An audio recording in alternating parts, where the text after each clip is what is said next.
Hi, Scupperter here. For those of you tuning in after the last video where I replaced the lens, welcome. Okay, what we're going to do today is we're going to look at this power switch that's being very finicky. So first and foremost, let's get rid of the battery inside, Phillips head screw, look at that. I think that might even be OEM. Anyone care to comment? What's the piece of paper for? I think I may have put that there for padding. Who knows? Okay. That was easy. And look at that. Take a look at the water sensor. Ooh, it's a little pink. Maybe this did get hit with water at some point in the past. So in this, we've got 1, 2, 3, 4, 5, 6 of the tri-wing screws. The ones in the 4 outside recessed holes should be the same.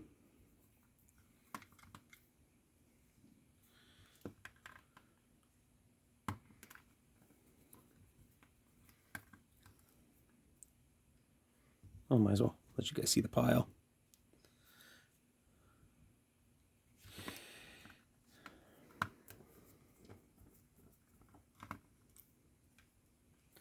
And then we've got the one at the front by the game cartridge and the one at the back in the battery compartment.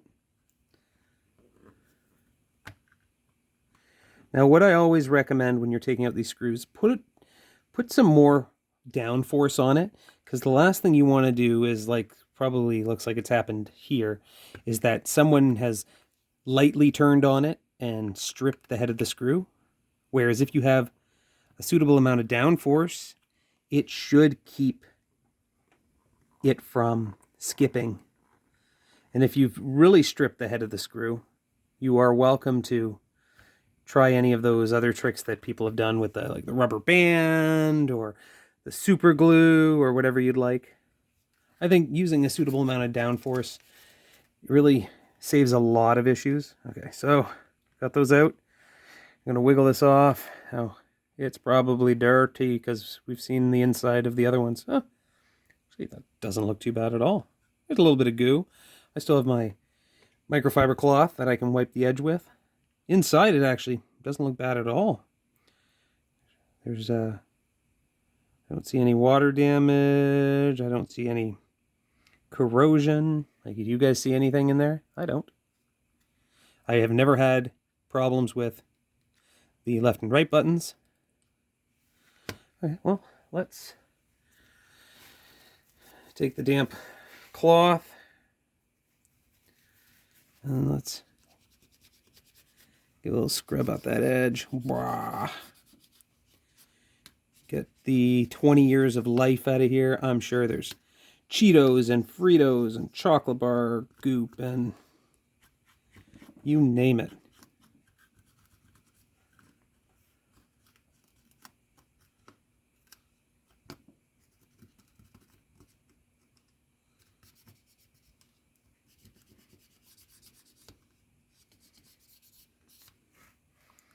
Perfect. That looks much better. We'll hit this up with a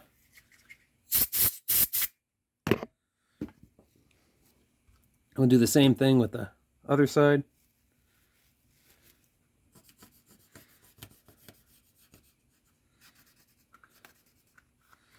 Now, I'm sure there are people in this group saying, if you've already gone in this far, why don't you take the time to recap it? And I'm like, oh, I could take the time to recap it. I don't want to take the time to recap it. I would recommend in your comments, or in my comments, the comments, let me know how you feel. Am I doing a serious injustice by not recapping this? And granted, like, how many capacitors does a SP actually have? 1? Are there caps on the other side of the board? I can't recall. I'm going to say no. I do have a 100 4-volt, 100 milliamp 4-volt. Nope, I'm not going to do it. Chastise me now, everybody. Tell me how much of a disservice I'm doing to the Game Boy preservation. But what I am going to do is I'm going to take my Q-tip with isopropyl alcohol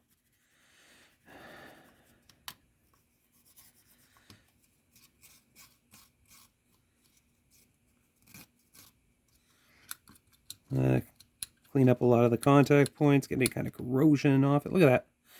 A little bit of brown says something bad. Okay.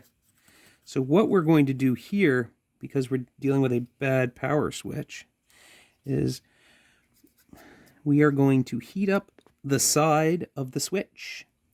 And we are going to pull up that cover. And once we have that cover up, we should have exposed all of the contact pads inside. And we'll be able to hit it with some isopropyl alcohol, give it a little rub down, make sure it's looking squeaky clean. And then put it all back together, hoping that I didn't break anything while I was in there. There's a first for everything. What I do like to do, if you guys don't do this, is you get, let's zoom back out. I'm warming up my soldering iron, so I'm burning a little bit of time. Is take your isopropyl alcohol, get it all over your Q-tip, and rub it on a game that you're not a big fan of. This year, I'm going to let you know, is a aftermarket reproduction of Pokemon Green. So put it in there and rub it back and forth, loosen up any gunk on the contacts. And then what I also like to do is, if you have access to Post-it notes, I love Post-it notes, mainly because they have a slightly more abrasive quality than just standard paper. Take it, fold it inside a game cart,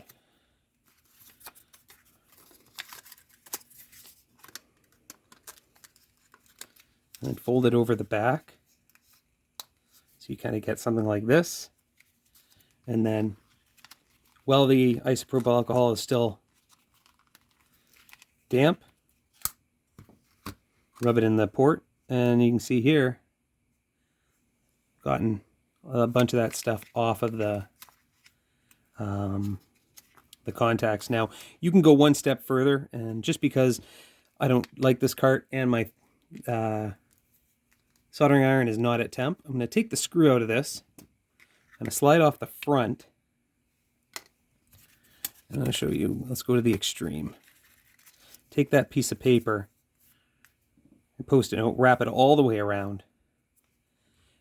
And you can be a little bit more aggressive in cleaning of those contacts. You can see there. It's been able to pull off a little bit more. Let me put the game back together. I know some people that have a cartridge with no cover on it just so that they can use it for cleaning games. I think a lot of people I know, they've done it with like a Game Boy cartridge, because Game Boy cartridge, when everything is open and like this, it'll fit in a bunch of systems. Okay, perfect.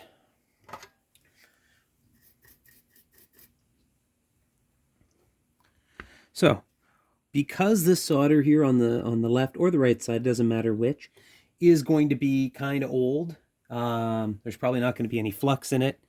You can add fresh solder, and then that will bind together and make it a lot easier to lift up the unit, as opposed to just applying heat right to the existing. Let's zoom back in. You guys can...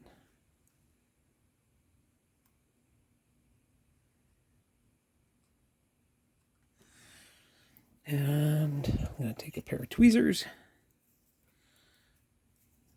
and just put it under the edge.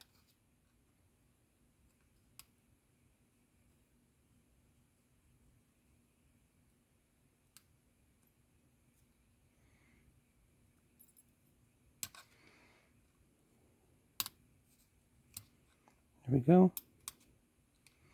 All right. Carefully, ever so carefully, we can bend this back and bend it right near the fold on the other side. And then we've got down inside here, we can lift the switch out.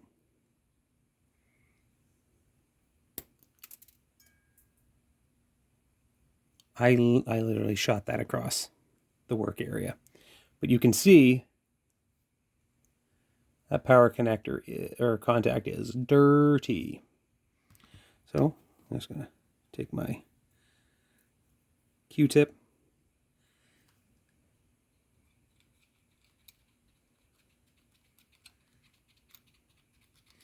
stretch out the cotton, get it down in there.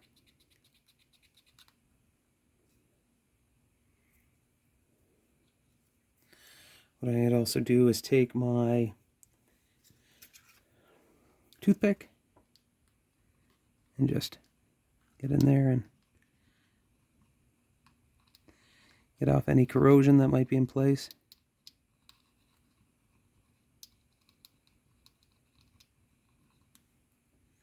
Look at that. I don't know if you can see it, but it's gotten all that black guck off it. I'll flip it over. Do it again. Get that Q-tip cotton spaced out so we can get it back in that void.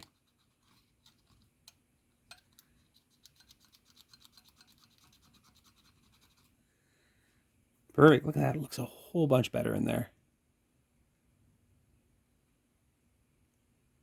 Now, I'm going to pause the video and go find the switch, because I feel like it made it halfway across the room. Okay, well, the good news is it only took me about a minute to find it.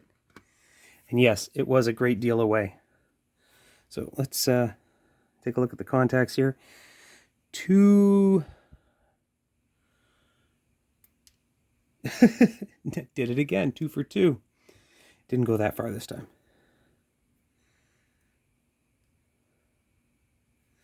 So there's 2 tiny little pads on there. What you want to do is make sure that they're both folded up a little bit. You see from the side. Is that side easier? I don't even know the best way to show you. Scott, get a microscope. Scott needs a microscope. Maybe I should start a Kickstarter for that. So there's 2 tiny little, there we go, 2 tiny little contacts that touch between the pads when it's on and off. So we need to make sure that those are up away from the body of the switch, and they're clean. So let's clean them first. Rubbing alcohol.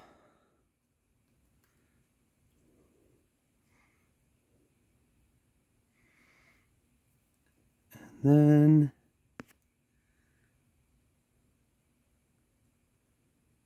just make sure that they're bent up. Do it ever so. Oh, it stuck to my finger. It stuck to my finger. Make sure they're bent up and that they sit in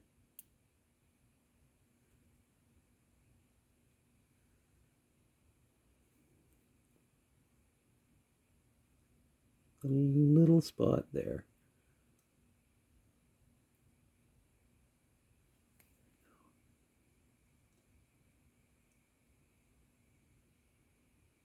Such as such. Done. Okay. So what we're going to do,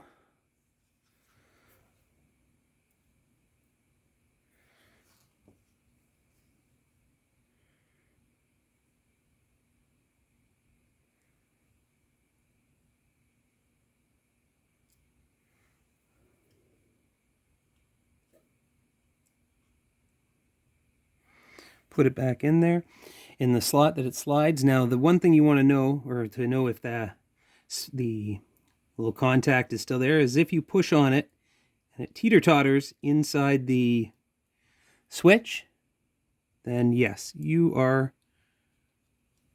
correct. Cool. So now the all important part of bending the plate back at the same spot. And let's see if I can get it focused so you guys can kind of get a better look at it. So, come on. Right here, we're going to bend the plate down. Make sure to keep that 90 at the corner.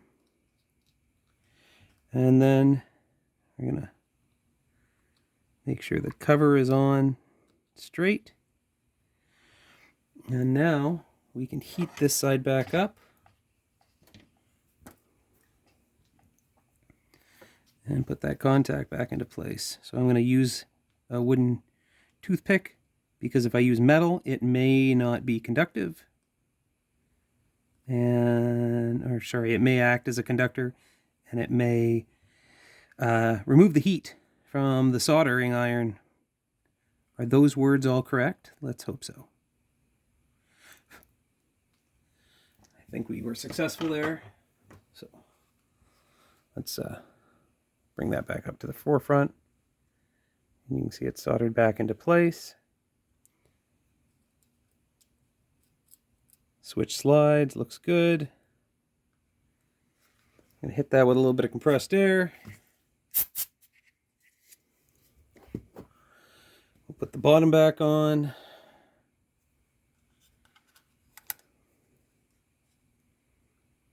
What we also want to do is make sure that the switch is in the same position as the actual physical plastic switch. Or we can go as far as, there we go, put it in there.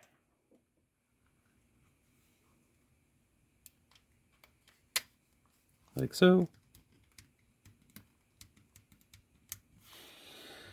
Now, before I put it back together with all the screws, I'm just going to test to make sure that the switch is operational. Or if I euchred the whole thing and I got to replace the switch.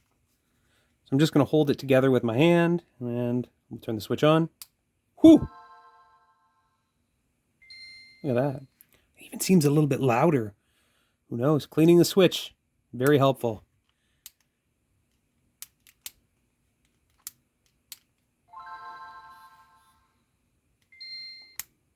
Perfect. So glad you guys were here to witness that. So take the battery back out, take the game back out. And when I put these back in, I'm going to take 10 seconds and dust off the head of the screws that are going in there. One, because look at that. They've gotten 20 years of pocket lint on them. Come on, focus. Wow.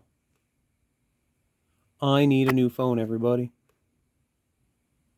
Okay, well, let's just pretend you're watching me push off the pocket lint.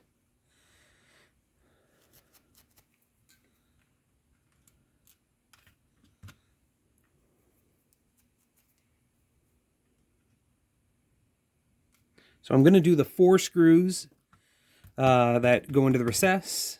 Then I'm going to put the 2 little flat screws. That way I know that the flat screws are not doing any heavy lifting. Same thing as you guys may have seen in the last video, is I don't want to torque them when I put them in. I want to put them in about 97%. You know, so they're lightly snug, but they're not putting a lot of pressure on the chassis.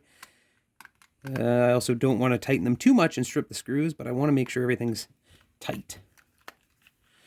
Once those are in, I'm gonna then go back over, put a lot of forward force down on the screw and tighten them. The forward force just removes any possibility, well, it reduces the possibility of stripping the head of the screw, because you want all of the power to go down into the screw itself and not just to be applied to the edge of the screw head. Cool. Those are all in and snug. This is the one that was in the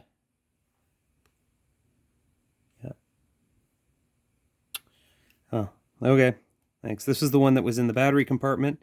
It's in better shape than the one that was in the at the front by the game cart. So I'm going to put it back in the battery compartment. If it doesn't start threading right away, give it a half a turn backwards. It should fall nicely into the threads. And this one at the front.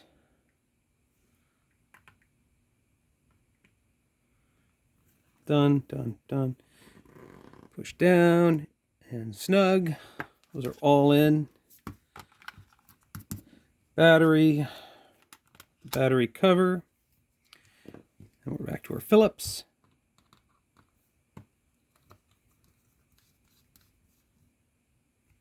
And done.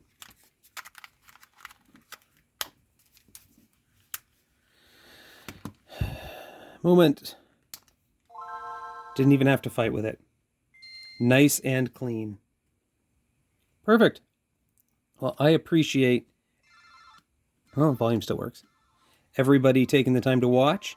If you have other techniques for cleaning the power switch on a Game Boy Advance SP, let me know. And have a wonderful day.